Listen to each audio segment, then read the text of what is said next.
Jeg hedder Dennis, jeg er 24 år gammel, og jeg bor på en gård sammen med mine forældre.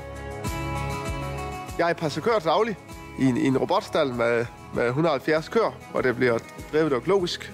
Og jeg står for, at køerne har det godt og sørger for den daglige drift.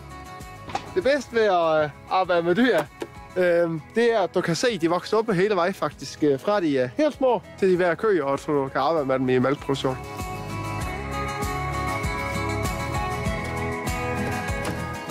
Jamen, jeg bor stadigvæk hjemme, fordi at jeg er stadigvæk på udkig efter at finde mit eget landbrug på et tidspunkt. Og så synes jeg måske, det er dumt at købe et hus herude, som du ikke kan komme af med om 2 år.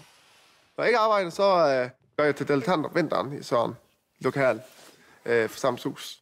Jeg er så glemmer, og jeg er så postbud. Både den ene dag og den anden dag.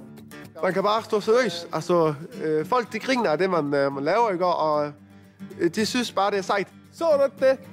Det var godt nok, der klarer at se for enhver. Jeg vil beskrive mig selv som en åben person. Men jeg skal nok lige lære folk at kende først, før jeg sådan rigtig lukker op, og før jeg sådan rigtig snakker løs.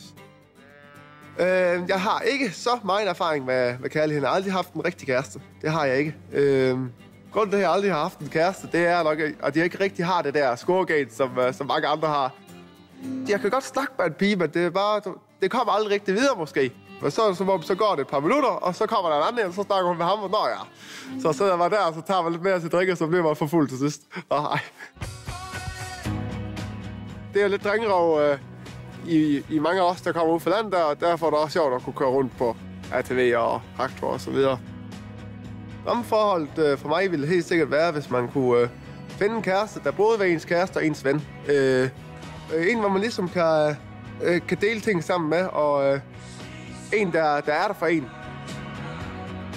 Jeg tror, at man vil lyve, hvis man slet ikke sagde, at man går efter udseendet, ikke? Men det er først og fremmest hendes smil og hendes øjne. Altså, hun behøver ikke at være nogen topmodel, så længe man bare kan se, at det er en rigtig for mig, det her.